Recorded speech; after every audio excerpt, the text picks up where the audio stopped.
Well, I was going to set up this, but you were going to segue. What was more crushing is our men's basketball Olympic record, just like, what was it? It was like 24, 25 in a row. We hadn't lost an Olympic game since 2004.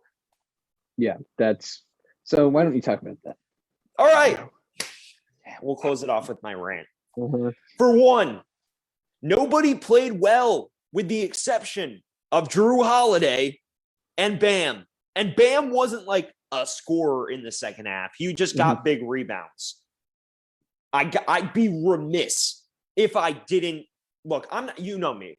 I'm a LeBron guy at heart, but I'm not going to bash Kevin Durant. He's an incredible basketball player. I'm not going to slander. I'm not somebody who's going to drop the super team crap. But he was bad today. He was really, really bad in the second half. I think I saw something. He went 0-7 in the fourth. I don't know if it was 0-7 or 0-6, but the dude on the key possession to potentially take the lead in this game I think he bricked 2 shots, if I'm not mistaken, in the same possession. And the last one was a top of the key open 3. Down the stretch, he wasn't good enough. Defensively, he didn't defend without fouling, so he was in foul trouble the whole day. And this is the thing, right? Kevin Durant, I'm not going to sit here and use the Olympics to judge him too much as a player because we know how good he is. Also, keep in mind, he came back from an Achilles, played a full season of basketball, had to carry the Nets in that second round series when hurt. And also, right, he's definitely tired, like all of these guys are. But it's not just Durant. I'm not going to sit here and put it all on one guy, even though he really should have been the go-to down the stretch and didn't deliver. The bigger problem is everybody else as well. We aren't a basketball team. We're a group of stars who think they can run pickup and win a game against a France team or any team that's been together for this long. Here's the problem with this, right? Damian Lillard, he's a rhythm player. He's used to being a number 1, and he started 3 of 7. Totally fine. In the second half, the dude passed up open looks for Durant because Durant is our go-to. And because of that, he never got in rhythm and missed his last 3 shots. So there's that. I'm not going to put too much on Dame. I think he moved the ball around well. Defensively, I've actually been more impressed than I thought I'd be with his defensive effort. It's not just that, though. Everybody else, Book, 1 of 6. He's coming off the Tokyo flight, but Jrue Holiday was incredible coming off the Tokyo flight. We are a team of a bunch of dudes who think they can just fill it up and not much else. There's only 3 or 4 guys on this actual roster who serve a purpose other than scoring the basketball. Their names are Bam Adebayo, Keldon Johnson, and Jrue Holiday, really. Everyone else is used to scoring and taking a lot of shots. And when we're in a situation where the ball, like the cliche, right? The ball, there's one ball to go around for this many dudes. You will never have a guy get in rhythm enough. So it's the problem, right? Durant was the only dude who really took the shots down the stretch, and he wasn't making them. And everybody else, the reason they're breaking those open shots is because they don't have time to get in rhythm. And we're not moving it around super well. The only times we are moving it around, we're overpassing. So it's just, we don't look like a basketball team that knows how to play together. It's that simple. And you're comparing that to a France team. Evan Fournier, he's the clear alpha on that France team. And then you have Rudy Gobert. Those are the clear 1-2, and everybody else kind of fills a complementary role around. They move the basketball really well, and they clearly gel. We haven't. We're a bunch of dudes who think they can just score and play pickup and win. And I saw tweets saying that. I fully agree with it. Durant is supposed to be the alpha, and he didn't perform today, and everybody else didn't step up and fill that void. Even Dame, the biggest thing I have with him is like he plays his best when he shoots a lot. It's objectively true. And down the stretch, he passed up open looks for a guy like Durant or for Jrue Holiday, and they just missed him. And that was my issue. It's like when you sit here and you've got a bunch of studs who are used to shooting until they hit a rhythm and then keep making those shots, it's not going to work. Draymond Green's the other guy where it's like Draymond Green, Bam Adebayo, Jrue Holiday, and Keldon Johnson are the 4 that consistently play who serve a purpose other than just scoring. And that is my problem with it. We aren't a basketball team. We're a group of really good players that you assemble in 2K. Yeah, and like I think the biggest problem for Team USA is they're at an incredible disadvantage compared to these other national teams, even with NBA players like Rudy Gobert on France and Luka on Slovenia. These guys do go out to play for their international teams, like during the summer. Yep. Okay.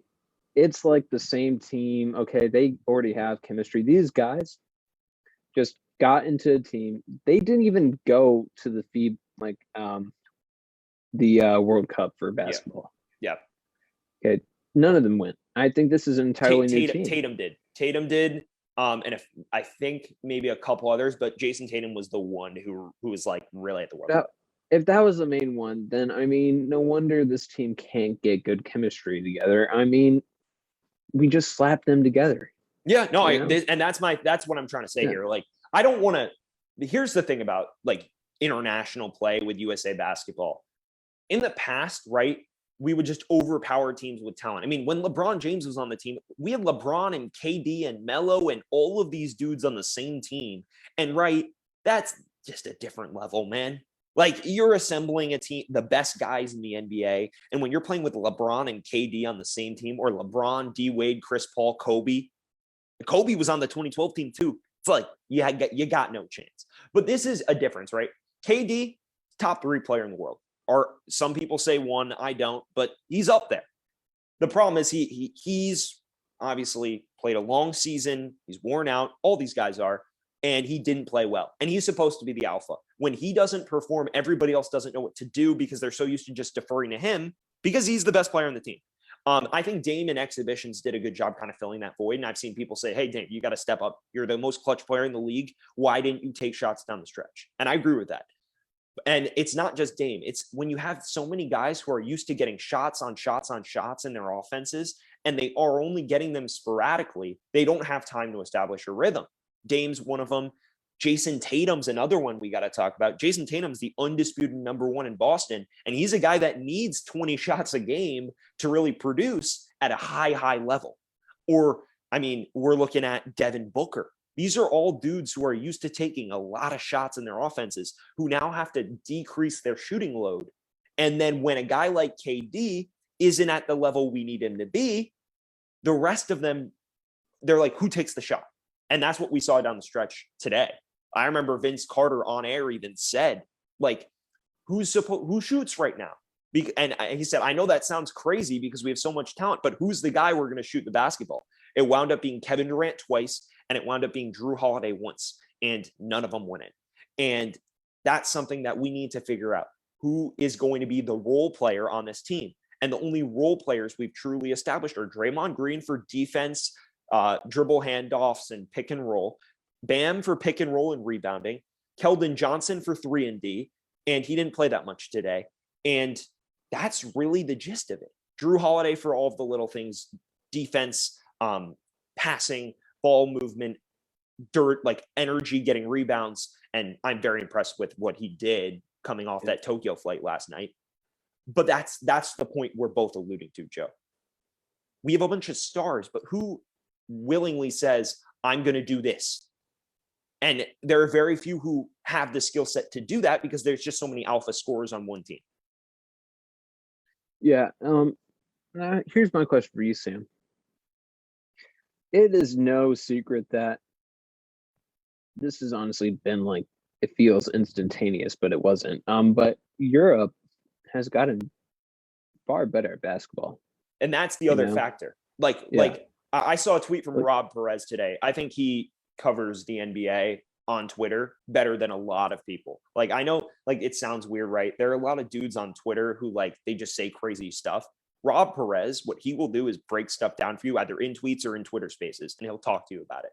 And I think the thing he said is, no matter what you say about the US, and I just spent God knows how long ranting about how our team is constructed. And that is a valid point. But the biggest thing is Europe has gotten better. He said the days where where you play pickup and the dudes ask for autographs after the game are over. And I fully agree with that. It's not just that, like, you see Doncic come onto the scene, or these guys, these international superstars break out in the NBA. And that is part of it. But we didn't play a team full of international superstars today. Rudy Gobert is, an all NBA player, arguably, and he's an all-star, and he's the defensive player of the year. And also it helps that there's no defensive 3-second rule, so we can just kind of camp in the paint and squat stuff. That's part of the reason. Yeah, but that's barely called in the NBA today.